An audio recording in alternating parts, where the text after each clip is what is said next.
प्यारे विद्यार्थियों, सत श्री अकाल। 12वीं जमात की राजनीति शास्त्र विषय की ऑनलाइन क्लास दे विच तुहाडा स्वागत है।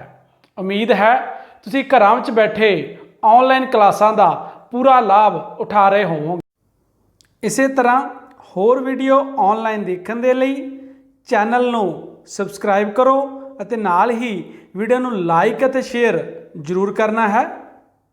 अज असीं पढ़न जा रहे हाँ भारती दल प्रणाली का स्वरूप जां प्रकृति। क्योंकि भारत एक लोकतंत्र देश है। लोकतंत्री देशों के विच अज आधुनिक युग दे विच लोकतंत्री देशों के विच प्रतिनिधि लोकतंत्र चलता है।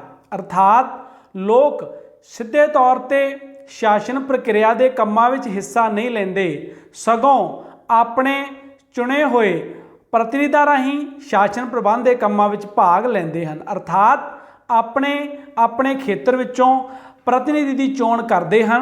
वो चुने हुए प्रतिनिधि उन्होंने बिहाफ उत्ते उन्होंने प्रतिनिधित्व करते हैं या शासन प्रक्रिया नूं चलाउंदे हैं। इसलिए इस तरह के प्रतिनिधि लोकतंत्र की व्यवस्था नूं चलाउणा राजनीतिक दलों तो बिना लगभग असंभव है। इसलिए हर लोकतंत्री देश दे विच राजनीतिक दलों की होंद पाई जाती है ते भारत विच भी ये राजनीतिक दल पाए जाते हैं। पर इन्हां दा स्वरूप अते प्रकृति हर देश का वखरा वखरा है। क्यों? क्योंकि हरेक देश की समाजिक हालात, आर्थिक हालात, राजनीतिक हालात, इतिहासक पिछोकड़ आदि वखरा वखरा होंदा है अते उन्हां दे राजनीतिक दलों की स्वरूप या प्रकृति इन्हां सारे पक्षों के उत्ते निर्भर करती है। तो अज असीं अपने इस टॉपिक विच भारती दल प्रणाली के स्वरूप या प्रकृति बारे जानने की कोशिश करांगे। भारती संविधान ने भारत लई संसदीय लोकतंत्र की व्यवस्था की है। दो तरह का लोकतंत्र हुंदा है, प्रधानगी अते संसदी। भारत विच संसदीय लोकतंत्र की व्यवस्था है। इस प्रकार के लोकतंत्र नूं प्रतिनिधि लोकतंत्र जां अप्रत्यक्ष लोकतंत्र भी कहा जाता है। प्रतिनिधि लोकतंत्र बारे आपां पहलां ही गल कर चुके हाँ। अप्रत्यक्ष लोकतंत्र बारे आपां आउण वालियां स्लाइडां विच किते जरूर डिस्कस करांगे। राजनीतिक दलों तो बिना प्रतिनिधि लोकतंत्र का संचालन करना असंभव है। अजिहे लोकतंत्र के संचालन अते कार्यशीलता लई राजनीतिक दलों की होंद जरूरी है। दूजे लोकतंत्री देशों की तरह भारत विच भी राजनीतिक दलों की होंद है। राजनीतिक दलों की होंद भावें सारे ही लोकतंत्री देशों में हुंदी है, परंतु हरेक देश की दल प्रणाली का स्वरूप इक्को जिहा नहीं हुंदा है। हरेक देश की दल प्रणाली का स्वरूप उस देश के इतिहास अते उसदियां समाजिक, आर्थिक ते राजनीतिक अवस्थावां तो जरूर प्रभावित होंदा है। इस तरह भारतीय दल प्रणाली का स्वरूप दूजे लोकतंत्री देशों दीयां दल प्रणालियों के स्वरूप तो काफ़ी ज़्यादा भिन्न है। तो की व्यवस्थावां ने? सब तो पहला पॉइंट है जी स्पष्ट संविधानक व्यवस्था की अणहोंद कि भारत दे विच राजनीतिक दलों लई कोई भी स्पष्ट संविधानक व्यवस्था नहीं है। दल प्रणाली संबंधी संविधान विच कोई स्पष्ट व्यवस्था नहीं की गई है। संविधान के अनुच्छेद 19 जिहड़ा संविधान का अनुच्छेद 19 है मौलिक अधिकारों नाल संबंध रखता है, क्योंकि अनुच्छेद 14 तो 32 विच भारतीय संविधान च मौलिक अधिकारों की व्यवस्था की गई है। तो 19 भी एक साडा मौलिक अधिकार है। उस अनुच्छेद के तहत अनुच्छेद 19 के तहत भारतीय नागरिकों को समुदाय जां संघ स्थापित करने की स्वतंत्रता का अधिकार दिता गया है। इस अधिकार के आधार पर ही भारत विच नागरिकों द्वारा राजनीतिक दलों का निर्माण किया जाता है। 1985 विच 52वीं संविधानक सोध द्वारा दल बदली की मनाही संबंधी संविधानक व्यवस्था की गई सी। इस संविधानक सोध द्वारा ही भारतीय संविधान की 10वीं अनुसूची विच राजनीतिक दल के शब्द का वर्णन किया गया सी। इस तो पहला भारतीय संविधान विच राजनीतिक दलों नाल संबंधित कोई भी वर्णन नहीं सी। बहुत ही महत्वपूर्ण गल है तुहाडे जानकारी दे लई कि 10वीं अनुसूची दे विच राजनीतिक दल पहली बारी ਸ਼ਬਦ ਸ਼ਾਮਲ ਕੀਤਾ ਗਿਆ ਸੀ 1985 ਦੇ ਵਿੱਚ, ਜਦੋਂ 52ਵੀਂ ਸੰਵਿਧਾਨਕ ਸੋਧ ਰਾਹੀਂ ਦਲ ਬਦਲੀ ਦੀ ਮਨਾਹੀ ਕੀਤੀ ਹੈ। ਉਸ ਤੋਂ ਪਹਿਲਾਂ ਪੂਰੇ ਭਾਰਤੀ ਸੰਵਿਧਾਨ 'ਚ ਕਿਤੇ ਵੀ ਰਾਜਨੀਤਿਕ ਦਲ ਦੇ ਸ਼ਬਦ ਦੀ ਵਰਤੋਂ ਨਹੀਂ ਕੀਤੀ ਗਈ ਸੀ। ਤੇ ਜਿਹੜੇ ਹੁਣ ਤੱਕ ਰਾਜਨੀਤਿਕ ਦਲ ਹੋਂਦ ਵਿੱਚ ਆਏ ਹਨ, ਉਹ ਅਨੁਛੇਦ 19 ਦੇ ਅਧੀਨ ਜਿਹੜਾ ਨਾਗਰਿਕਾਂ ਨੂੰ ਸਮੁਦਾਇ ਜਾਂ ਸੰਘ ਬਣਾਉਣ ਦਾ ਅਧਿਕਾਰ ਦਿੱਤਾ ਗਿਆ ਹੈ, ਉਸੇ ਤਹਿਤ ਹੀ ਇਹਨਾਂ ਦਾ ਨਿਰਮਾਣ ਹੋਇਆ ਹੈ। ਅਰਥਾਤ ਸਪਸ਼ਟ ਤੌਰ ਤੇ ਕਿਤੇ ਵੀ ਰਾਜਨੀਤਿਕ ਦਲਾਂ ਦੇ ਨਿਰਮਾਣ ਸੰਬੰਧੀ ਵਿਵਸਥਾ ਸਾਡੇ ਸੰਵਿਧਾਨ ਵਿੱਚ ਨਹੀਂ ਮਿਲਦੀ ਹੈ। ਇਸ ਤੋਂ ਬਾਅਦ ਆ ਗਿਆ ਜੀ ਬਹੁਦਲ ਪ੍ਰਣਾਲੀ। ਭਾਰਤ ਵਿੱਚ ਤੁਸੀਂ ਸਾਰੇ ਜਾਣਦੇ ਹੀ ਹੋ ਬਹੁਦਲ ਪ੍ਰਣਾਲੀ ਪਾਈ ਜਾਂਦੀ ਹੈ ਅਕਸਰ। ਅਰਥਾਤ ਬਹੁਦਲ ਪ੍ਰਣਾਲੀ ਹੁੰਦੀ ਹੈ ਜਿੱਥੇ 3 ਜਾਂ ਇਸ ਤੋਂ ਜ਼ਿਆਦਾ ਦਲ ਹੋਣ, ਔਰ ਭਾਰਤ ਵਿੱਚ ਬਹੁਤ ਸਾਰੇ ਦਲ ਹਨ ਜਿਨ੍ਹਾਂ ਬਾਰੇ ਆਪਾਂ ਅੱਗੇ ਪੜ੍ਹਦੇ ਹਾਂ। ਇਸ ਲਈ ਭਾਰਤ ਵਿੱਚ ਬਹੁਦਲ ਪ੍ਰਣਾਲੀ ਹੈ। ਤੁਹਾਨੂੰ ਛੋਟਾ ਕੁਐਸਚਨ ਵੀ ਬਹੁਤ ਵਾਰ ਪੁੱਛ ਲੈਂਦੇ ਆ, ਭਾਰਤ ਵਿੱਚ ਕਿਹੜੀ ਪ੍ਰਣਾਲੀ ਹੈ, ਇੱਕ ਦਲੀ, ਦੋ ਦਲੀ, ਬਹੁਦਲੀ, ਬਹੁਦਲੀ। ਇਸ ਸਮੇਂ ਭਾਰਤ ਵਿੱਚ 8 ਰਾਸ਼ਟਰੀ ਰਾਜਨੀਤਿਕ ਪਾਰਟੀਆਂ ਨੇ। ਇਹਨਾਂ ਸਾਰੀਆਂ ਮਹੱਤਵਪੂਰਨ ਗੱਲਾਂ ਨੂੰ ਤੁਸੀਂ ਨੋਟ ਕਰਦੇ ਜਾਓ। ਕਿੰਨੇ ਰਾਸ਼ਟਰੀ ਰਾਜਨੀਤਿਕ ਦਲ ਆ ਸਾਡੇ? 8 ਰਾਸ਼ਟਰੀ ਰਾਜਨੀਤਿਕ ਦਲ ਕੀ ਹੁੰਦਾ, ਰਾਜ ਦਲ ਕੀ ਹੁੰਦਾ, ਮਾਨਤਾ ਪ੍ਰਾਪਤ ਕੀ ਹੁੰਦਾ, ਇਹਦੇ ਬਾਰੇ ਆਪਾਂ ਅਗਲੇ ਚੈਪਟਰ ਦੇ ਵਿੱਚ ਪੜਾਂਗੇ। ਹੁਣ ਤੱਕ ਤੁਸੀਂ ਸਿਰਫ ਇੰਨਾ ਜਾਣ ਲਓ ਕਿ ਹੁਣ ਤੱਕ ਸਾਡੇ ਦੇਸ਼ ਵਿੱਚ 8 ਰਾਸ਼ਟਰੀ ਰਾਜਨੀਤਿਕ ਦਲ ਹਨ, ਦਲ ਵਜੋਂ ਮਾਨਤਾ ਪ੍ਰਾਪਤ ਹਨ। 52 ਰਾਜ ਦਲ ਵਜੋਂ ਮਾਨਤਾ ਪ੍ਰਾਪਤ ਦਲ ਹਨ। ਇਹਨਾਂ ਰਾਜ ਦਲਾਂ ਨੂੰ ਆਮ ਭਾਸ਼ਾ ਵਿੱਚ ਖੇਤਰੀ ਦਲ ਕਿਹਾ ਜਾਂਦਾ ਹੈ। ਬਾਕੀ ਦੇ ਰਾਜਨੀਤਿਕ ਦਲਾਂ ਦਾ ਪੰਜੀਕਰਨ ਚੋਣ ਆਯੋਗ ਕੋਲ ਹੋਇਆ ਹੈ, ਪਰ ਉਹਨਾਂ ਨੂੰ ਚੋਣ ਆਯੋਗ ਦੀ ਮਾਨਤਾ ਪ੍ਰਾਪਤ ਨਹੀਂ ਹੈ। ਇਹਨਾਂ ਦਲਾਂ ਨੂੰ ਚੋਣ ਵਿੱਚ ਭਾਗ ਲੈਣ ਦਾ ਅਧਿਕਾਰ ਪ੍ਰਾਪਤ ਹੈ। ਤਾਂ ਮਾਨਤਾ ਪ੍ਰਾਪਤ ਕਰਨ ਬਾਰੇ ਆਪਾਂ ਵਿਸਥਾਰ ਦੇ ਵਿੱਚ ਜਾਣਕਾਰੀ ਹਾਸਲ ਕਰਾਂਗੇ ਅਗਲੇ ਚੈਪਟਰ ਦੇ ਵਿੱਚ ਕਿ ਇਹ ਕੀ ਹੁੰਦੀ ਹੈ, ਮਾਨਤਾ ਕਿਵੇਂ ਮਿਲਦੀ ਹੈ। ਭਾਰਤ 'ਚ 8 ਰਾਸ਼ਟਰੀ 52 ਰਾਜ ਦਲ ਵਜੋਂ ਮਾਨਤਾ ਪ੍ਰਾਪਤ ਹੈ, ਅਤੇ ਬਾਕੀ ਮਾਨਤਾ ਪ੍ਰਾਪਤ ਨਹੀਂ ਹਨ, ਪਰ ਉਹ ਚੋਣਾਂ 'ਚ ਭਾਗ ਲੈ ਸਕਦੇ ਹਨ। ਇਸ ਤੋਂ ਅਗਲਾ ਪੁਆਇੰਟ ਹੈ ਜੀ ਸਰੂਪ ਜਾਂ ਪ੍ਰਕਿਰਤੀ ਨਾਲ ਸੰਬੰਧਿਤ 2 ਪ੍ਰਕਾਰ ਦੇ ਮਾਨਤਾ ਪ੍ਰਾਪਤ ਰਾਜਨੀਤਿਕ ਦਲ। ਵਰਤਮਾਨ ਸਮੇਂ ਭਾਰਤ ਵਿੱਚ ਰਾਜਨੀਤਿਕ ਦਲਾਂ ਦਾ ਚੋਣ ਆਯੋਗ ਕੋਲ ਪੰਜੀਕਰਨ ਹੋਣਾ ਜ਼ਰੂਰੀ ਹੈ। ਚੋਣ ਆਯੋਗ ਨੇ ਰਾਜਨੀਤਿਕ ਦਲਾਂ ਨੂੰ ਮਾਨਤਾ ਦੇਣ ਸੰਬੰਧੀ ਕੁਝ ਨਿਯਮ ਨਿਸ਼ਚਿਤ ਕੀਤੇ ਹਨ। ਜਿਹੜੇ ਰਾਜਨੀਤਿਕ ਦਲ ਰਾਸ਼ਟਰੀ ਰਾਜਨੀਤਿਕ ਦਲਾਂ ਲਈ ਨਿਸ਼ਚਿਤ ਕੀਤੇ ਨਿਯਮਾਂ ਨੂੰ ਪੂਰੇ ਕਰਦੇ ਹਨ, ਉਹਨਾਂ ਨੂੰ ਰਾਸ਼ਟਰੀ ਰਾਜਨੀਤਿਕ ਦਲ ਕਿਹਾ ਜਾਂਦਾ ਹੈ। ਜਿਹੜੇ ਦਲ ਰਾਜ ਦਲ ਦੀ ਮਾਨਤਾ ਪ੍ਰਾਪਤ ਕਰਨ ਲਈ ਚੋਣ ਆਯੋਗ ਦੁਆਰਾ ਨਿਸ਼ਚਿਤ ਨਿਯਮਾਂ ਨੂੰ ਪੂਰਾ ਕਰਦੇ ਹਨ, ਉਹਨਾਂ ਨੂੰ ਰਾਜ ਦਲ ਦੇ ਰੂਪ ਵਿੱਚ ਮਾਨਤਾ ਦਿੱਤੀ ਜਾਂਦੀ ਹੈ। ਇੱਥੇ ਵਰਣਨਯੋਗ ਹੈ ਕਿ ਸਾਡੇ ਦੇਸ਼ ਵਿੱਚ ਕੋਈ ਕਾਨੂੰਨ ਕਿਸੇ ਦਲ ਨੂੰ ਖੇਤਰੀ ਦਲ ਦੇ ਰੂਪ ਵਿੱਚ ਮਾਨਤਾ ਦੇਣ ਦੀ ਵਿਵਸਥਾ ਨਹੀਂ ਕਰਦਾ। ਵਿਵਹਾਰਿਕ ਤੌਰ ਤੇ ਰਾਜ ਦਲਾਂ ਨੂੰ ਆਮ ਕਰਕੇ ਖੇਤਰੀ ਰਾਜਨੀਤਿਕ ਦਲ ਕਹਿ ਦਿੱਤਾ ਜਾਂਦਾ। ਠੀਕ ਹੈ ਜੀ, ਮਾਨਤਾ ਦੀ ਗੱਲ ਹੈ। ਰਾਜ ਦਲ ਵਜੋਂ, ਰਾਸ਼ਟਰੀ ਰਾਜਨੀਤਿਕ ਦਲ ਵਜੋਂ ਕੁਝ ਸਿਧਾਂਤ ਜਿਹੜੇ ਆ ਨਿਸ਼ਚਿਤ ਕੀਤੇ ਗਏ ਆ, ਉਹਨਾਂ ਨੂੰ ਪੂਰਾ ਕਰਨ ਤੋਂ ਬਾਅਦ ਉਸ ਦਲ ਨੂੰ ਉਹ ਮਾਨਤਾ ਮਿਲ ਜਾਂਦੀ ਹੈ, ਜਿਹਦੇ ਬਾਰੇ ਵਿਸਥਾਰ ਸਹਿਤ ਆਪਾਂ ਡਿਸਕਸ ਕਰਾਂਗੇ ਅਗਲੇ ਚੈਪਟਰ ਦੇ ਵਿੱਚ। ਇਸ ਤੋਂ ਇਲਾਵਾ ਖੇਤਰੀ ਦਲ ਆਮ ਹੀ ਸ਼ਬਦ ਸੁਣਨ ਵਿੱਚ ਆਉਂਦਾ ਹੈ। ਖੇਤਰੀ ਦਲ ਦੀ ਕੋਈ ਵੀ ਵਿਵਸਥਾ ਜਾਂ ਮਾਨਤਾ ਸੰਬੰਧੀ ਵਿਵਸਥਾ ਨਹੀਂ ਕਰਦਾ ਗਾ, ਤੇ ਜਿਹੜੇ ਰਾਜ ਦਲ ਹੈ ਉਹਨਾਂ ਨੂੰ ਹੀ ਆਮ ਕਰਕੇ ਖੇਤਰੀ ਦਲ ਕਹਿ ਦਿੰਦੇ ਹੈ। ਇਸ ਤੋਂ ਬਾਅਦ ਹੈ ਜੀ ਗੈਰ ਮਾਨਤਾ ਪ੍ਰਾਪਤ ਰਾਜਨੀਤਿਕ ਦਲ। ਮਾਨਤਾ ਪ੍ਰਾਪਤ ਰਾਸ਼ਟਰੀ ਅਤੇ ਰਾਜ ਰਾਜਨੀਤਿਕ ਦਲਾਂ ਤੋਂ ਇਲਾਵਾ ਭਾਰਤ ਵਿੱਚ ਗੈਰ ਮਾਨਤਾ ਪ੍ਰਾਪਤ ਰਾਜਨੀਤਿਕ ਦਲ ਵੀ ਹਨ। ਇਸ ਸਮੇਂ ਅਜਿਹੇ ਰਾਜਨੀਤਿਕ ਦਲਾਂ ਦੀ ਗਿਣਤੀ 2598 ਹੈ। ਇਹਨਾਂ ਦਲਾਂ ਨੂੰ ਚੋਣ ਆਯੋਗ ਦੀ ਮਾਨਤਾ ਪ੍ਰਾਪਤ ਨਹੀਂ ਹੁੰਦੀ, ਪਰ ਇਹਨਾਂ ਨੂੰ ਚੋਣਾਂ ਵਿੱਚ ਭਾਗ ਲੈਣ ਦਾ ਅਧਿਕਾਰ ਹੁੰਦਾ ਹੈ।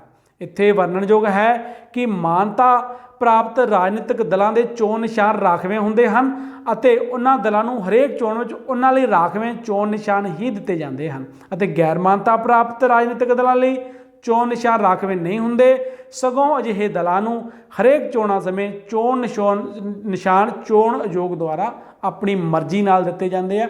ਹੁਣ ਤੱਕ 2598 ਗੈਰ ਮਾਨਤਾ ਪ੍ਰਾਪਤ ਰਾਜਨੀਤਿਕ ਦਲ ਹਨ। ਇਸ ਤੋਂ ਇਲਾਵਾ ਮਹੱਤਵਪੂਰਨ ਜਾਣਕਾਰੀ ਕਿ ਫਰਕ ਕੀ ਹੁੰਦਾ ਹੈ, ਤਾਂ ਮਾਨਤਾ ਪ੍ਰਾਪਤ ਰਾਜਨੀਤਿਕ ਦਲਾਂ ਕੋਲ ਚੋਣ ਨਿਸ਼ਾਨ ਪੱਕੇ ਹੁੰਦੇ ਨੇ ਹਮੇਸ਼ਾ ਉਹੀ, ਔਰ ਗੈਰ ਮਾਨਤਾ ਪ੍ਰਾਪਤ ਰਾਜਨੀਤਿਕ ਦਲਾਂ ਨੂੰ ਚੋਣ ਨਿਸ਼ਾਨ ਦੇਣਾ ਚੋਣ ਆਯੋਗ ਦੀ ਮਰਜ਼ੀ ਹੈ, ਕਿਹੜਾ ਚੋਣ ਨਿਸ਼ਾਨ ਦੇਣਾ ਹੈ। ਇਸ ਤੋਂ ਬਾਅਦ ਆ ਗਿਆ ਜੀ ਰਾਜਨੀਤਿਕ ਦਲਾਂ ਦੀ ਰਜਿਸਟ੍ਰੇਸ਼ਨ ਜ਼ਰੂਰੀ। ਭਾਰਤ ਵਿੱਚ ਹਰੇਕ ਰਾਜਨੀਤਿਕ ਦਲ ਦਾ ਚੋਣ ਆਯੋਗ ਕੋਲ ਰਜਿਸਟਰਡ ਹੋਣਾ ਜ਼ਰੂਰੀ ਹੈ। ਜਿਹੜਾ ਦਲ ਰਜਿਸਟਰਡ ਨਹੀਂ ਹੋਵੇਗਾ ਉਸ ਨੂੰ ਰਾਜਨੀਤਿਕ ਦਲ ਨਹੀਂ ਮੰਨਿਆ ਜਾਂਦਾ। ਕੇਵਲ ਉਸ ਦਲ ਨੂੰ ਹੀ ਰਜਿਸਟਰਡ ਕੀਤਾ ਜਾਂਦਾ ਹੈ ਜੋ ਦਲ ਭਾਰਤੀ ਸੰਵਿਧਾਨ, ਲੋਕਤੰਤਰ, ਸਮਾਜਵਾਦ, ਧਰਮ ਨਿਰਪੱਖਤਾ, ਭਾਰਤ ਦੀ ਪ੍ਰਭੂਸੱਤਾ, ਏਕਤਾ ਤੇ ਅਖੰਡਤਾ ਤੇ ਵਿਸ਼ਵਾਸ ਰੱਖਦਾ ਹੈ, ਅਤੇ इन्हां तत्थां दा समर्थन करता है। राजनीतिक दलों की रजिस्ट्रेशन बारे असीं इसे चैप्टर दे विच अखीर विच विस्तार नाल पढ़ांगे। रजिस्ट्रेशन की हुंदी है, किवें हुंदी है, की है ये व्यवस्था। अगे आ गया जी विरोधी धिर दा बहुदली स्वरूप। साडे देश की संसद विच विरोधी धिर दा बहुदली स्वरूप है। संसद के दोनों सदनां विच सरकारी तौर पर भावें एक राजनीतिक दल नूं ही विरोधी दल के रूप में मानता दी जाती है, परंतु वास्तव में अनेकां राजनीतिक दल विरोधी दलों के रूप में काम करते हैं। इस तरह की स्थिति भारतीय लोकतंत्र नूं कमज़ोर करती है। संसद में बहुदली विरोधी धिर दे होण कारण ना तो जनता की इच्छा की सही प्रतिनिधित्व होंदी है, तो ना ही शासक दल का कोई बदल उपलब्ध होंदा है। हुण विरोधी धिर हुंदी की है, जिहड़ा राजनीतिक दल सब तो वध वोटां प्राप्त करके सत्ता विच हुंदा है उसनूं सत्ताधारी दल कहा जाता है, तो जिहड़ा दूजे नंबर का राजनीतिक दल हुंदा है जिसनूं सत्ता प्राप्ति नहीं हुंदी पर बाकी हारे हुए सारे राजनीतिक दलों नालों ज़्यादा सीटां प्राप्त होंदियां हन, उसनूं विरोधी धिर दा रूप दा जिहड़ा नां दिता जाता है। तो भारत विच जिवें सत्ताधारी पार्टियां गठबंधनमई सरकार के रूप सामने आईयां हन, विरोधी धिर दा रूप भी बहुदली है। बहुत सारे दल रल के क्योंकि चोणां लड़ते हैं, तो इसलिए उहदे विच बहुत सारे राजनीतिक दल जिहड़े आ शामिल होंदे आ, जिहदे नाल जनता की इच्छा की सही प्रतिनिधित्व नहीं होंदी। संसद विच विरोधी दल के नेतावां की विशेष स्थिति। 1977 विच भारतीय संसद ने विरोधी दल के नेतावां की तनख्वाह ते भत्तिया संबंधी कानून पास किया सी। इस कानून अधीन भारतीय संसद के दोवें सदनां विच विरोधी दल के नेतावां नूं विशेष स्थिति अते सहूलतां दित्तियां गईयां हन। उन्हां विरोधी दलों के नेतावां नूं विशेष स्थिति प्रदान की जाती है जिसनूं राज सभा जां लोक सभा विच दूजे विरोधी दलों के मुकाबले सब तो वध स्थान प्राप्त होंदे हन। इत्थे यह वर्णनयोग है कि किसी विरोधी दल नूं सरकारी मानता तां ही प्राप्त होवेगी जेकर उस दल नूं सदन के कुल मैंबरां दे 1/10वें भाग के बराबर सदन में स्थान प्राप्त होए हन। जिस विरोधी दल नूं लोक सभा ते राज सभा में सरकारी मानता प्राप्त होंदी है उस दल के नेता नूं कैबिनेट मंत्री के समान तनख्वाह ते भत्ते दिते जाते हैं। इस तो इलावा विरोधी दल के नेतावां नूं होर भी विशेष सहूलतां दित्तियां जांदियां हन। तो 1977 दे विच यह व्यवस्था की गई सी कि विरोधी दल के नेता नूं भी जिहड़ा विरोधी दल का नेता होगा उन्होंने जिहड़ा संसद है दा मैंबर हुंदा उहदे बराबर ही तनख्वाह ते भत्ते मिलणगे और विरोधी दल का दर्जा जिहड़ा दिता जाऊगा। पर उहदे लई इहदे लई कानून आ जिहड़ा 1977 च पास होया। इस तो पहला यह कानून जिहड़ा होंद विच नहीं सी, पर इहदे विच एक शर्त है कि विरोधी दल नूं सरकारी मानता तां ही प्राप्त होगी जेकर उस दल कोले घट्टो घट्ट कुल जिहड़ियां सीटां ने उहदे 1/10 भाग के बराबर सदन 'च स्थान प्राप्त किए होण। जिहड़ियां 2019 दे विच चोणां होईयां लोक सभा दीयां, इस तो पहलां 2014 में होईयां सी। दोनां विच जिहड़ी बीजेपी की सरकार होंद विच आई है, इन्हां दोनां सरकारां दे विच कोई भी विरोधी दल दे वजों मानता प्राप्त दल नहीं है, क्योंकि दूजे नंबर की पार्टी कांग्रेस कोले भी 1/10 सीटां प्राप्त नहीं हैं। 8 दलों विच गुटबंदी। भारतीय राजनीतिक दलों की अंदरूनी गुटबंदी भारतीय दल प्रणाली की एक आम विशेषता बन चुकी है। इस अंदरूनी गुटबंदी के कारण ही लगभग हरेक प्रमुख राजनीतिक दल की 2 या वधेरे गुटां विच वंड हुई है, क्योंकि भारत के जिहड़े दल ने वो गुटां दे विच वंडे हुए ने।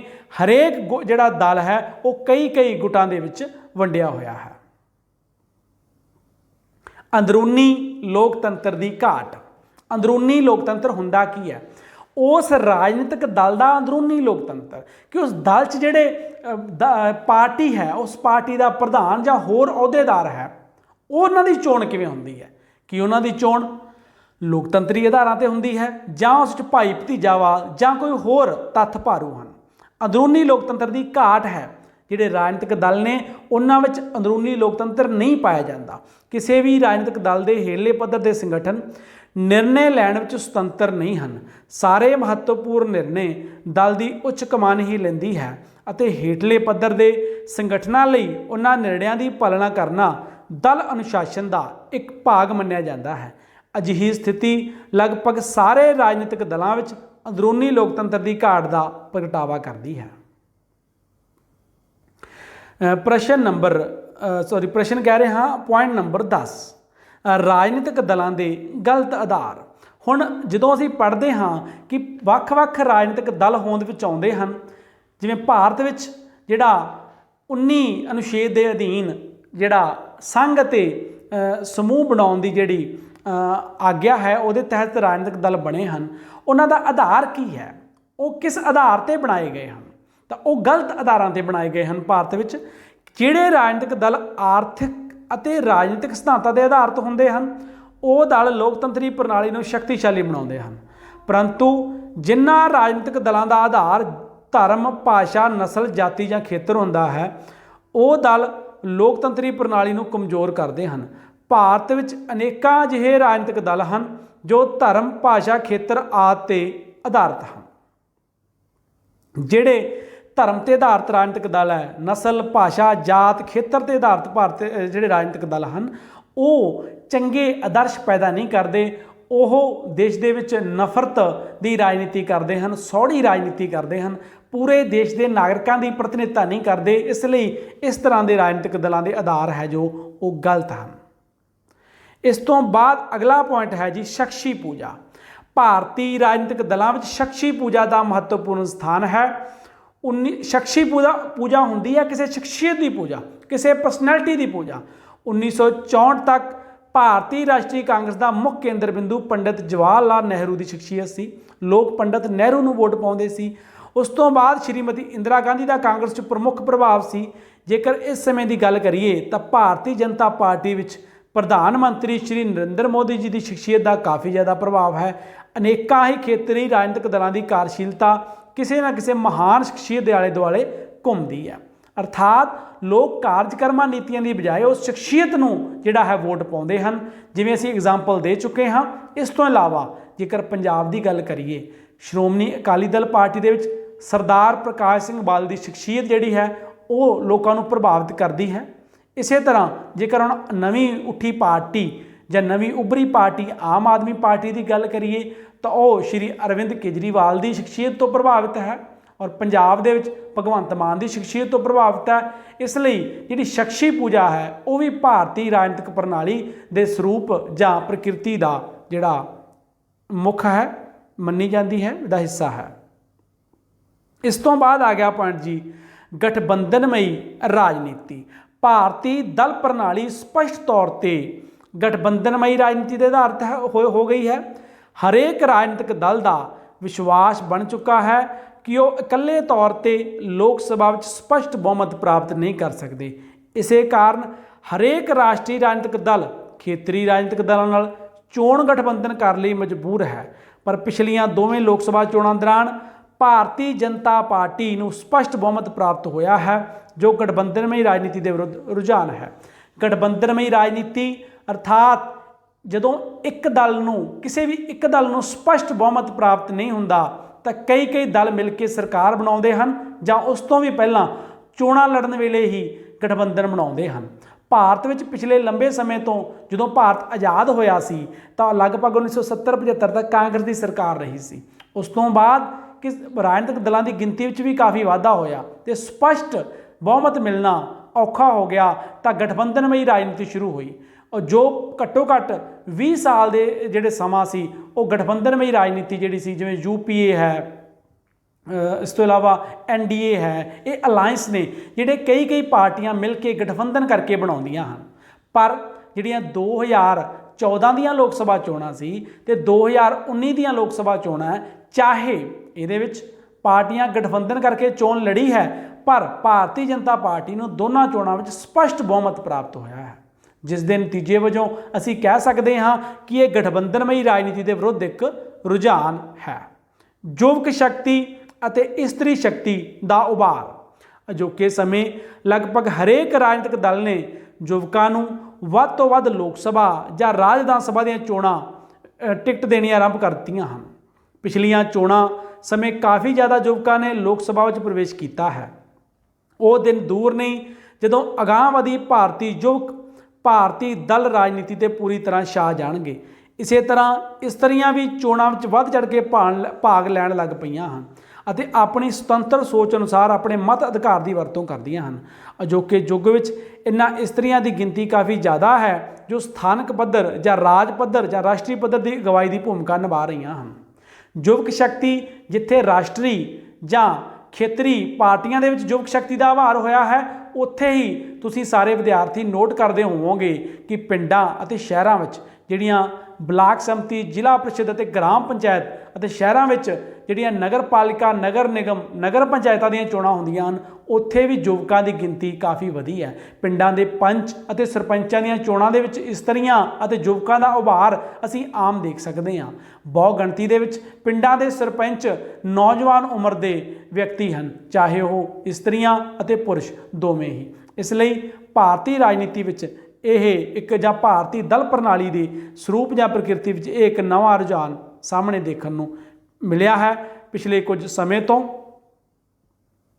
ਇਹ ਸੀ ਭਾਰਤੀ ਦਲ ਪ੍ਰਣਾਲੀ ਦਾ ਸਰੂਪ ਜਾਂ ਪ੍ਰਕਿਰਤੀ, ਅਰਥਾਤ ਭਾਰਤੀ ਦਲ ਪ੍ਰਣਾਲੀ ਕਿਹੋ ਜਿਹੀ ਹੈ। ਤਾਂ ਉਹ ਅਸੀਂ ਡਿਟੇਲ ਦੇ ਵਿੱਚ 12-13 ਪੁਆਇੰਟ ਪੜ੍ਹੇ ਹਨ। ਉਹਨਾਂ ਦੇ ਵਿੱਚੋਂ ਬਹੁਤ ਸਾਰੇ ਕੁਐਸਚਨ ਤੁਹਾਨੂੰ 1 ਨੰਬਰ 2 ਨੰਬਰ ਦੇ ਵਿੱਚ ਪੁੱਛੇ ਜਾਣਗੇ ਜਾਂ 4 ਨੰਬਰ ਦੇ ਵਿੱਚ ਕੋਈ ਟਰਮ ਪੁੱਛੀ ਜਾਵੇਗੀ। 6 ਨੰਬਰ ਦੇ ਵਿੱਚ ਆਉਣ ਤੇ ਤੁਸੀਂ 6, 7 ਜਾਂ 8 ਪੁਆਇੰਟ ਲਿਖ ਸਕਦੇ ਹੋ। ਇਸ ਤੋਂ ਬਾਅਦ ਹੁਣ ਅਸੀਂ ਪੜ੍ਹਾਂਗੇ ਭਾਰਤ ਵਿੱਚ ਰਾਜਨੀਤਿਕ ਦਲਾਂ ਦੀ ਰਜਿਸਟ੍ਰੇਸ਼ਨ ਕਿਵੇਂ ਹੁੰਦੀ ਹੈ। ਅਸੀਂ ਪਿੱਛੇ ਇੱਕ ਪੜ੍ਹਿਆ ਸੀ ਕਿ ਮਾਨਤਾ ਪ੍ਰਾਪਤ ਰਾਜਨੀਤਿਕ ਦਲ ਹੁੰਦੇ ਆ, ਕੁਝ ਜਿਹੜੇ ਨੇ ਰਾਸ਼ਟਰੀ ਰਾਜਨੀਤਿਕ ਦਲ ਵਜੋਂ ਮਾਨਤਾ ਪ੍ਰਾਪਤ ਹੁੰਦੇ ਹਨ, ਕੁਝ ਰਾਜ ਦਲ ਵਜੋਂ ਮਾਨਤਾ ਪ੍ਰਾਪਤ ਹੁੰਦੇ ਹਨ, ਪਰ ਬਾਕੀ ਦਲ ਮਾਨਤਾ ਪ੍ਰਾਪਤ ਨਹੀਂ ਹੁੰਦੇ। ਉਹਨਾਂ ਨੂੰ ਅਸੀਂ ਗੈਰ ਮਾਨਤਾ ਪ੍ਰਾਪਤ ਰਾਜਨੀਤਿਕ ਦਲ ਕਹਿੰਦੇ ਹਾਂ, ਪਰ ਉਹਨਾਂ ਲਈ ਵੀ ਜਿਹੜਾ ਹੈ ਚੋਣਯੋਗ ਕੋਲ ਰਜਿਸਟਰ ਹੋਣਾ ਜ਼ਰੂਰੀ ਹੈ। ਤਾਂ ਭਾਰਤ ਵਿੱਚ ਕੀ ਹੈ ਰਾਜਨੀਤਿਕ ਦਲਾਂ ਦੇ ਰਜਿਸਟ੍ਰੇਸ਼ਨ ਦੀ ਵਿਵਸਥਾ ਤੇ ਕਿਵੇਂ ਰਜਿਸਟ੍ਰੇਸ਼ਨ ਹੁੰਦੀ ਹੈ। ਦਸੰਬਰ 1988 ਡੇਟ ਯਾਦ ਰੱਖਣੀ ਹੈ, ਦਸੰਬਰ 1988 ਚੋਣ ਸੁਧਾਰਾਂ ਸੰਬੰਧੀ 1951 ਦੇ ਲੋਕ ਪ੍ਰਤੀਨਿਧਤਾ ਕਾਨੂੰਨ ਵਿੱਚ ਸੰਸਦ ਦੁਆਰਾ ਇੱਕ ਤਰਮੀਮ ਕੀਤੀ ਗਈ ਸੀ। ਕਿਹਨੇ ਕੀਤੀ ਸੀ ਤਰਮੀਮ? ਸੰਸਦ ਨੇ 1988 ਵਿੱਚ। 1951 ਦਾ ਲੋਕ ਪ੍ਰਤੀਨਿਧਤਾ ਕਾਨੂੰਨ ਕੀ ਹੈ? ਤੁਸੀਂ ਆਮ ਹੀ ਸੁਣੋਗੇ ਉਹ ਕਾਨੂੰਨ, ਕਿਉਂਕਿ ਭਾਰਤ ਵਿੱਚ ਪਹਿਲੀਆਂ ਚੋਣਾਂ ਹੋਈਆਂ ਸੀ 1952 ਦੇ ਵਿੱਚ, ਔਰ 1951 ਦੇ ਵਿੱਚ ਲੋਕ ਪ੍ਰਤੀਨਿਧਤਾ ਕਾਨੂੰਨ ਪਾਸ ਹੋਇਆ ਸੀ। ਉਹਦੇ ਆਧਾਰ ਤੇ ਹੁਣ ਤੱਕ ਚੋਣਾਂ ਹੋ ਰਹੀਆਂ, ਪਰ ਇਸ ਕਾਨੂੰਨ 'ਚ ਸਮੇਂ-ਸਮੇਂ ਤੇ ਸੋਧਾਂ ਅਤੇ ਤਬਦੀਲੀਆਂ ਹੁੰਦੀਆਂ ਰਹੀਆਂ। ਤਾਂ 1951 ਦਾ ਲੋਕ ਪ੍ਰਤੀਨਿਧਤਾ ਕਾਨੂੰਨ ਜਿਹੜਾ ਭਾਰਤ ਵਿੱਚ ਚੋਣਾਂ ਦੀ ਵਿਵਸਥਾ ਕਰਦਾ ਹੈ, ਇਹਦੇ ਵਿੱਚ ਇੱਕ ਸੋਧ ਕੀਤੀ ਗਈ ਸੰਸਦ ਦੁਆਰਾ। ਇਸ ਤਰਮੀਮ ਦੁਆਰਾ ਹਰੇਕ ਰਾਜਨੀਤਿਕ ਦਲ ਦਾ ਚੋਣ ਆਯੋਗ ਕੋਲ ਰਜਿਸਟਰਡ ਹੋਣਾ ਜ਼ਰੂਰੀ ਨਿਸ਼ਚਿਤ ਕੀਤਾ ਗਿਆ ਹੈ। ਰਾਜਨੀਤਿਕ ਦਲਾਂ ਦੀ ਰਜਿਸਟ੍ਰੇਸ਼ਨ ਸੰਬੰਧੀ ਹੇਠ ਲਿਖੀਆਂ ਵਿਵਸਥਾਵਾਂ ਕੀਤੀਆਂ ਗਈਆਂ ਹਨ। ਪਹਿਲੀ ਵਿਵਸਥਾ ਕੀ ਹੈ? ਰਾਜਨੀਤਿਕ ਦਲ ਦਾ ਅਰਥ ਭਾਰਤੀ ਨਾਗਰਿਕਾਂ ਦੇ ਇੱਕ ਅਜਿਹੇ ਸੰਘ ਜਾਂ ਸੰਸਥਾ ਤੋਂ ਹੈ ਜੋ ਰਾਜਨੀਤਿਕ ਦਲ ਦੇ ਤੌਰ ਤੇ ਚੋਣਯੋਗ ਕੋਲ ਰਜਿਸਟਰਡ ਹਨ। ਇਸ ਦਾ ਭਾਵ ਇਹ ਹੋਇਆ ਕਿ ਜਿਹੜੇ ਦਲ ਚੋਣਯੋਗ ਕੋਲ ਰਜਿਸਟਰਡ ਨਹੀਂ ਹੋਣਗੇ ਉਸ ਨੂੰ ਭਾਰਤ ਵਿੱਚ ਰਾਜਨੀਤਿਕ ਦਲ ਨਹੀਂ ਮੰਨਿਆ ਜਾਏਗਾ। 1988 ਵਿੱਚ ਸੋਧ ਕਰਕੇ ਕੀ ਕਰਤੀ ਗਈ ਵਿਵਸਥਾ ਕਿ ਹਰੇਕ ਰਾਜਨੀਤਿਕ ਦਲ ਦਾ ਚੋਣਯੋਗ ਕੋਲ ਰਜਿਸਟਰਡ ਹੋਣਾ ਜ਼ਰੂਰੀ ਹੈ। ਜੋ ਰਾਜਨੀਤਿਕ ਦਲ ਚੋਣ ਆਯੋਗ ਕੋਲ ਰਜਿਸਟਰਡ ਨਹੀਂ ਹੋਏਗਾ ਉਸ ਨੂੰ ਰਾਜਨੀਤਿਕ ਦਲ ਨਹੀਂ ਮੰਨਿਆ ਜਾਵੇਗਾ। ਚੋਣ ਆਯੋਗ ਕੋਲ ਰਜਿਸਟਰਡ ਹੋਣ ਲਈ ਹਰੇਕ ਰਾਜਨੀਤਿਕ ਦਲ ਨੂੰ ਇੱਕ ਬਿਨੇ ਪੱਤਰ ਚੋਣ ਆਯੋਗ ਨੂੰ ਦੇਣਾ ਹੁੰਦਾ ਹੈ। ਜੇਕਰ ਕੋਈ ਦਲ ਇਸ ਤਰਮੀਮ ਦੇ ਲਾਗੂ ਹੋਣ ਤੋਂ ਪਹਿਲਾਂ ਹੋਂਦ ਵਿੱਚ ਸੀ ਤਾਂ ਅਜਿਹੇ ਦਲ ਨੂੰ ਇਹ ਤਰਮੀਮ ਲਾਗੂ ਹੋਣ ਤੋਂ ਮਗਰੋਂ 60 ਦਿਨਾਂ ਦੇ ਅੰਦਰ ਅੰਦਰ ਅਜਿਹਾ ਬਨੇ ਪੱਤਰ ਦੇਣਾ ਜ਼ਰੂਰੀ ਸੀ। ਪਰ ਜੇਕਰ ਇਸ ਤਰਮੀਮ ਦੇ ਲਾਗੂ ਹੋਣ ਤੋਂ ਮਗਰੋਂ ਕੋਈ ਸੰਘ ਜਾਂ ਸੰਸਥਾ ਬਣਾਈ ਜਾਂਦੀ ਹੈ ਤਾਂ ਅਜਿਹੀ ਸੰਸਥਾ ਨੂੰ ਆਪਣੇ ਨਿਰਮਾਣ ਦੀ ਮਿਤੀ ਤੋਂ 30 ਦਿਨਾਂ ਦੇ ਅੰਦਰ ਅਜਿਹਾ ਬਨੇ ਪੱਤਰ ਦੇਣਾ ਪਵੇਗਾ। ਜਿਹੜਾ ਚੋਣ ਆਯੋਗ ਹੈ ਉਹਦੇ ਲਈ ਵਿਵਸਥਾ ਕੀਤੀ ਗਈ ਕਿ ਕਿਸੇ ਵੀ ਰਾਜਨੀਤਿਕ ਦਲ ਨੂੰ ਚੋਣ ਆਯੋਗ ਕੋਲ ਰਜਿਸਟਰਨ ਲਈ ਇੱਕ ਲੈਟਰ ਦੇਣੀ ਹੈ, ਐਪਲੀਕੇਸ਼ਨ, ਜਿਹਨੂੰ ਅਸੀਂ ਬਿਨੇ ਪੱਤਰ ਕਹਿ ਦਿੰਦੇ ਹਾਂ। ਔਰ ਕਿਉਂਕਿ ਇਹ ਜਿਹੜੀ ਵਿਵਸਥਾ ਸੀ 1988 ਦੇ ਵਿੱਚ ਕੀਤੀ ਗਈ, ਪਰ ਭਾਰਤ ਦਾ ਜਿਹੜਾ ਲੋਕ ਪ੍ਰਤੀਨਿਧਤਾ ਕਾਨੂੰਨ ਸੀ ਉਹ ਤਾਂ 1951 ਤੋਂ ਹੀ ਸਥਾਪਿਤ ਹੋਇਆ ਸੀ, 1952 ਤੋਂ ਹੀ ਚੋਣਾਂ ਹੋ ਰਹੀਆਂ ਸੀ। ਤਾਂ ਉਸ ਤੋਂ ਪਹਿਲਾਂ ਜਿਹੜੇ ਰਾਜਨੀਤਿਕ ਦਲ ਹੋਂਦ ਵਿੱਚ ਆਏ ਹਨ ਉਹਨਾਂ ਲਈ 60 ਦਿਨਾਂ ਦੇ ਵਿੱਚ ਇਹ ਲੈਟਰ ਪੱਤਰ ਦੇਣਾ ਸੀ ਔਰ ਜਿਹੜੇ ਇਸ ਵਿਵਸਥਾ ਤੋਂ ਬਾਅਦ ਵਿੱਚ ਰਾਜਨੀਤਿਕ ਦਲਾਂ ਦਾ ਨਿਰਮਾਣ ਹੋਊਗਾ ਉਹਨਾਂ ਨੇ ਆਪਣੀ ਸੰਸਥਾ ਦਾ ਨਿਰਮਾਣ ਕਰਨ ਤੋਂ 30 ਦਿਨਾਂ ਦੇ ਵਿੱਚ ਜਿਹੜਾ ਹੈਗਾ ਇਹ ਬਿਨੈ ਪੱਤਰ ਦੇਣਾ ਹੈ। ਇਸ ਤੋਂ ਬਾਅਦ ਆ ਗਿਆ ਜੀ ਅਜਿਹੇ ਬਿਨੈ ਪੱਤਰ ਉੱਤੇ ਉਸ ਸੰਘ ਜਾਂ ਸੰਸਥਾ ਦੇ ਮੁੱਖ ਕਾਰਜਕਾਰੀ ਅਧਿਕਾਰੀ ਦੇ ਦਸਤਖਤ ਹੋਣੇ ਜ਼ਰੂਰੀ ਹਨ। ਉਸ ਬਿਨੈ ਪੱਤਰ ਵਿੱਚ ਦਲ ਸੰਬੰਧੀ ਪੂਰਾ ਵੇਰਵਾ ਦੇਣਾ ਵੀ ਜ਼ਰੂਰੀ ਹੈ। ਅਜਿਹੇ ਵੇਰਵੇ ਵਿੱਚ ਉਸ ਦਲ ਜਾਂ ਸੰਸਥਾ ਦਾ ਨਾਂ, ਉਸ ਰਾਜ ਦਾ ਨਾਂ ਜਿੱਥੇ ਉਸ ਦਲ ਦਾ ਮੁੱਖ ਸਥਾਨ ਹੈ, ਪ੍ਰਧਾਨ, ਸਕੱਤਰ, ਖਜ਼ਾਨਚੀ, ਦੂਜੇ ਅਹੁਦੇਦਾਰਾਂ ਦੇ ਨਾਂ, ਦਲ ਦੇ ਮੈਂਬਰਾਂ ਦੀ ਗਿਣਤੀ, ਕੇਂਦਰੀ ਸੰਸਦ ਅਤੇ ਰਾਜ ਵਿਧਾਨ ਮੰਡਲ ਵਿੱਚ ਦਲ ਦੇ ਮੈਂਬਰਾਂ ਦੀ ਗਿਣਤੀ ਸ਼ਾਮਲ ਹੈ। ਔਰ ਨਾਲ ਹੀ ਉਸ ਬਿਨੈ ਪੱਤਰ ਦੇ ਨਾਲ ਦਲ ਦੇ ਨਿਯਮਾਂ ਜਾਂ ਸੰਵਿਧਾਨ ਦੀ ਨਕਲ ਲਗਾਈ ਜਾਣੀ ਜ਼ਰੂਰੀ ਹੈ। ਉਹਨਾਂ ਨਿਯਮਾਂ ਵਿੱਚ ਇਹ ਵਿਸ਼ੇਸ਼ ਵਿਵਸਥਾ ਹੋਣੀ ਚਾਹੀਦੀ ਹੈ ਕਿ ਉਹ ਦਲ ਭਾਰਤ ਦੇ ਸੰਵਿਧਾਨ, ਸਮਾਜਵਾਦ, ਧਰਮ ਨਿਰਪੱਖਤਾ ਅਤੇ ਲੋਕਤੰਤਰ 'ਤੇ ਵਿਸ਼ਵਾਸ ਰੱਖਦਾ ਹੈ, ਇਹਨਾਂ ਆਦਰਸ਼ਾਂ ਪ੍ਰਤੀ ਵਫਾਦਾਰ ਹੈ ਅਤੇ ਉਹ ਭਾਰਤ ਦੀ ਪ੍ਰਭੂਸੱਤਾ, ਏਕਤਾ ਅਤੇ ਅਖੰਡਤਾ ਦਾ ਸਮਰਥਕ ਹੈ। ਇਹ ਸੀ ਕੁਝ ਵਿਵਸਥਾਵਾਂ ਜਿਹੜੀਆਂ ਭਾਰਤੀ ਚੋਣ ਆਯੋਗ ਕੋਲ ਰਾਜਨੀਤਿਕ ਦਲਾਂ ਦੇ ਰਜਿਸਟਰਡ ਹੋਣ ਲਈ ਜ਼ਰੂਰੀ ਸਨ। ਇਹ ਸੀ ਸਾਡਾ ਅੱਜ ਦਾ ਟੌਪਿਕ, ਜਿਸ ਦੇ ਵਿੱਚ ਅਸੀਂ ਭਾਰਤੀ ਦਲ ਪ੍ਰਣਾਲੀ ਦੇ ਸਰੂਪ ਅਤੇ ਪ੍ਰਕਿਰਤੀ ਬਾਰੇ ਵਿਸਥਾਰਪੂਰਵਕ ਜਾਣਕਾਰੀ ਹਾਸਲ ਕੀਤੀ ਹੈ ਅਤੇ ਨਾਲ ਹੀ 1988 ਵਿੱਚ ਜੋ 1951 ਦੇ ਲੋਕ ਪ੍ਰਤੀਨਿਧਤਾ ਕਾਨੂੰਨ ਵਿੱਚ ਸੰਸਦ ਦੁਆਰਾ ਸੋਧ ਕਰਕੇ ਹਰੇਕ ਚੋਣ ਆਯੋਗ ਲਈ ਭਾਰਤੀ ਚੋਣ ਆਯੋਗ ਕੋਲ ਰਜਿਸਟਰਡ ਹੋਣਾ ਜ਼ਰੂਰੀ ਕੀਤਾ ਗਿਆ ਹੈ, ਉਹਦੇ ਬਾਰੇ ਸੰਬੰਧਿਤ ਵਿਵਸਥਾਵਾਂ ਪੜ੍ਹੀਆਂ ਹਨ। ਉਮੀਦ ਹੈ ਤੁਹਾਨੂੰ ਅੱਜ ਦਾ ਇਹ ਲੈਕਚਰ ਪਸੰਦ ਆਇਆ ਹੋਵੇਗਾ, ਤੁਸੀਂ ਜਾਣਕਾਰੀ ਦਾ ਭਰਪੂਰ ਫਾਇਦਾ ਲਿਆ ਹੋਵੇਗਾ ਅਤੇ ਸਮਝਿਆ ਅਤੇ ਸਿੱਖਿਆ ਹੋਵੇਗਾ। ਚੈਨਲ ਨੂੰ ਲਾਈਕ ਕਰਨਾ ਹੈ, ਵੀਡੀਓ ਨੂੰ ਸ਼ੇਅਰ ਕਰਨਾ ਹੈ, ਲਾਈਕ ਕਰਨਾ ਹੈ। ਧੰਨਵਾਦ, ਸ਼ੁਕਰੀਆ।